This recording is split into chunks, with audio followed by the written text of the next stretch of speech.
दोस्तों यहाँ पे 2 बुक्स की बात हो रही है, यहाँ लिखा है every of them is interesting. आपको यहाँ ईच लगाना है, ध्यान से समझना है और देखना है कहीं कुछ नंबर का पता चल रहा है। देखिए तो आज हम लोग देखने वाले एक बहुत ही कंफ्यूज करने वाला टॉपिक ईच और एवरी। दोस्तों अगर आपसे कोई पूछे इसका मतलब क्या होता है तो आप बताएंगे इसका मतलब होता है प्रत्येक, और इसका मतलब भी मतलब होता है प्रत्येक। दोस्तों दोनों का मतलब प्रत्येक होता है, और हम क्या करते हैं, दोनों का मतलब चूंकि सेम है तो हमें ये लगता है कि दोनों को हम इंटरचेंज करके यूज़ कर सकते हैं, किसी को कहीं पर भी यूज़ कर सकते हैं। दोस्तों कन्फ्यूजन यहीं से शुरू हो जाता है।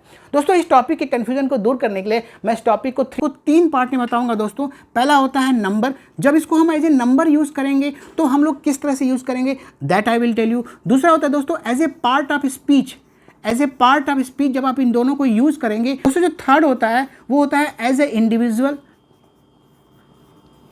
और ग्रुप। तो दोस्तों ये 3 पार्ट में हम लोग सीखने वाले हैं। पार्ट को ध्यान से देखिएगा तो आपके सारे के सारे कंफ्यूजन दूर हो जाएंगे। तो दोस्तों आइए शुरू करते हैं सबसे पहला पार्ट कि हम जब इसको नंबर के रूप में यूज करेंगे तो कैसे यूज करते हैं। दोस्तों जो ईच का यूज आप करते हैं जब आप 2 और मोर देन 2 पर्सन्स या थिंग्स के बारे में जब बात होगी दोस्तों तो आप क्या करेंगे, वहाँ पर आपको ईच लगाना है। और दोस्तों जब आपको 3 और मोर देन 3 पर्सन्स और थिंग्स के बारे में जब बात होगी दोस्तों तो आपको वहाँ पे एवरी लगाना है। कुछ एग्जाम्पल देखते हैं दोस्तों। जो फर्स्ट एग्जाम्पल है वो है I have 2 books and every of them is interesting. देखिए यहाँ पे नंबर कितने हैं, बुक के 2 हैं, और यहाँ लिखा है every of them is interesting. दोस्तों ये एवरी किसको दिखा रहा है, बुक्स की तरफ इशारा कर रहा है, तो यहाँ नंबर तो 2 है। तो अब देखिए यहाँ पे एवरी का यूज आप करते हैं 3 और मोर के लिए, तो यहाँ पे दोस्तों एवरी क्या होगा, यहाँ पे गलत है। आपको क्या लिखना है, आपको यहाँ ईच लगाना है, क्योंकि ईच का यूज आप 2 और मोर के लिए करते हैं। तो दोस्तों करेक्ट सेंटेंस हो जाएगा I have 2 books and each of them is interesting. दोस्तों सेकेंड सेंटेंस वो है she got married now she had paint on her each leg. अब देखिए यहाँ पे देखिए ईच लगा हुआ है। अब दोस्तों यहाँ पे देखिए डायरेक्ट आपको कोई नंबर दिया नहीं, जैसे यहाँ पे 2 लिखा था लेकिन यहाँ पे कोई नंबर आपको दिया नहीं है। तो इस सेंटेंस को बहुत ध्यान से पढ़िए, कहीं पर आपको कहीं पे कुछ नंबर का कुछ अंदाज़ा लग रहा है। देखिए यहाँ पे लेग लिखा हुआ है। लेग क्या होता है दोस्तों, लेग तो नंबर में 2 होते हैं, तो 2 के लिए आप क्या लगाते हैं, आपको ईच लगाना होता है। देखिए यहाँ पहले से ईच लगा है, दोस्तों ये सेंटेंस सही है क्योंकि ईच लेग होगा, क्योंकि लेग तो नंबर में 2 होते हैं, आपको यहाँ ईच लगाना है। दोस्तों जो थर्ड सेंटेंस वो है my parents are arriving today and every one of them will be welcomed. यहाँ पे एवरी वन किसके लिए यूज हो रहा है, पेरेंट्स के लिए यूज हो रहा है।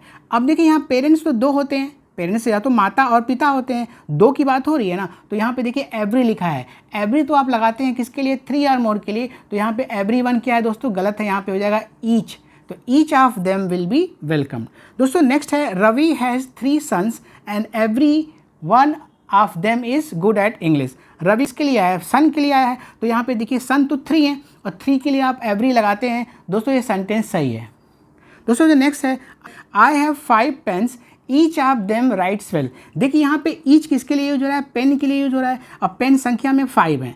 तो आपको पता है ईच का यूज़ आप करते हैं 2 और मोर के लिए, तो 2 और मोर में 5 भी तो आता है, ठीक है।